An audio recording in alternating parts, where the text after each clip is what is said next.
بسم اللہ الرحمن الرحیم۔ السلام علیکم صلی اللہ علیہ وآلہ وسلم۔ آسمان کی آفتیں۔ خلیفہ ہارون رشید عباسی خاندان کا 5واں خلیفہ تھا۔ عباسیوں نے طویل عرصے تک اسلامی دنیا پر حکومت کی، لیکن ان میں سے شہرت صرف ہارون رشید کو نصیب ہوئی۔ ہارون رشید کے دور میں ایک بار بہت بڑا قحط پڑ گیا۔ اس قحط کے اثرات سمرقند سے لے کر بغداد تک اور کوفہ سے لے کر مراکش تک ظاہر ہونے لگے۔ ہارون رشید نے اس قحط سے نمٹنے کے لیے تمام تدبیریں آزما لیں۔ اس نے غلے کے گودام کھول دیے، ٹیکس معاف کر دیے، پوری سلطنت میں سرکاری لنگر خانے قائم کر دیے اور تمام امراء اور تاجروں کو متاثرین کی مدد کے لیے موبلائز کر دیا، لیکن اس کے باوجود عوام کے حالات ٹھیک نہ ہوئے۔ ایک رات ہارون رشید شدید ٹینشن میں تھا، اسے نیند نہیں آ رہی تھی۔ ٹینشن کے اس عالم میں اس نے اپنے وزیر اعظم یحییٰ بن خالد کو طلب کیا۔ یحییٰ بن خالد ہارون رشید کا استاد بھی تھا، اس نے بچپن سے بادشاہ کی تربیت کی تھی۔ ہارون رشید نے یحییٰ خالد سے کہا، استاد محترم، آپ مجھے کوئی ایسی کہانی، کوئی ایسی داستان سنائیں جسے سن کر مجھے قرار آ جائے۔ یحییٰ بن خالد مسکرایا اور عرض کیا، بادشاہ سلامت، میں نے اللہ کے کسی نبی کی حیات طیبہ میں ایک داستان پڑھی تھی۔ یہ داستان مقدر، قسمت اور اللہ کی رضا کی سب سے بڑی اور شاندار تشریح ہے۔ آپ اگر اجازت دیں تو میں وہ داستان آپ کے سامنے دہرا دوں۔ بادشاہ نے بے چینی سے فرمایا، یا استاد فوراً فرمائیے، میری جان حلق میں اٹک رہی ہے۔ یحییٰ خالد نے عرض کیا، کسی جنگل میں ایک بندریا سفر کے لیے روانہ ہونے لگی۔ اس کا ایک بچہ تھا، وہ بچے کو ساتھ نہیں لے جا سکتی تھی۔ چنانچہ وہ شیر کے پاس گئی اور اس سے عرض کیا، جناب آپ جنگل کے بادشاہ ہیں، میں سفر پر روانہ ہونے لگی ہوں، میری خواہش ہے آپ میرے بچے کی حفاظت اپنے ذمے لے لیں۔ شیر نے حامی بھر لی، بندریا نے اپنا بچہ شیر کے حوالے کر دیا۔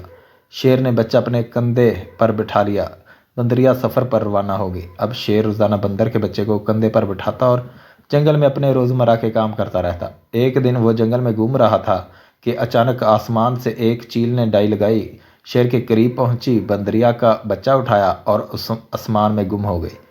شیر جنگل میں بھاگا دوڑا لیکن وہ چیل کو نہ پکڑ سکا۔ یحییٰ خالد رکا، اس نے سانس لیا اور خالد ہارون رشید سے عرض کیا، بادشاہ سلامت، چند دن بعد بندریا واپس آئی اور شیر سے اپنے بچے کا مطالبہ کر دیا۔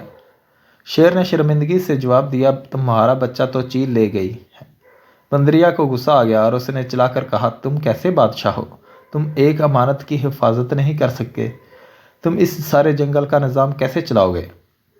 شیر نے افسوس سے سر ہلایا اور بولا، میں زمین کا بادشاہ ہوں، اگر زمین سے کوئی آفت تمہارے بچے کی طرف بڑھتی تو میں اسے روک لیتا، لیکن یہ آفت آسمان سے اتری تھی اور آسمان کی آفتیں صرف اور صرف آسمان والا روک سکتا ہے۔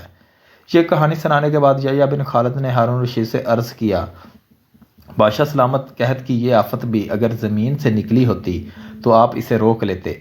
یہ آسمان کا عذاب ہے، اسے صرف اللہ تعالیٰ روک سکتا ہے، چنانچہ آپ اسے رکوانے کے لیے بادشاہ نہ بنیں، فقیر بنیں، یہ آفت رک جائے گی۔ دنیا میں آفتیں دو قسم کی ہوتی ہیں، آسمانی مصیبتیں اور زمینی آفتیں۔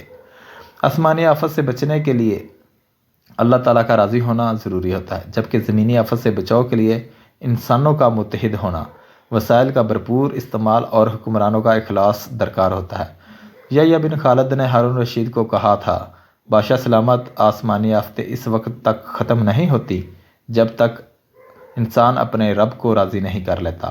آپ اس آفت کا مقابلہ بادشاہ بن کر نہیں کر سکیں گے، چنانچہ آپ فقیر بن جائیں، اللہ کے حضور گر جائیں، اس سے توبہ کیجئے، اس سے مدد مانگیے۔ دنیا کے تمام مسائل اور ان کے حل کے درمیان صرف اتنا فاصلہ ہوتا ہے جتنا ماتھے اور جائے نماز میں ہوتا ہے، لیکن افسوس، ہم اپنے مسائل کے حل کے لیے 7 سمندر پار تو جا سکتے ہیں، لیکن ماتھے اور جائے نماز کے درمیان موجود چند انچ کا فاصلہ طے نہیں کر سکتے۔ ہماری غیرت مسلمہ کب بیدار ہوگی؟ اللہ حافظ۔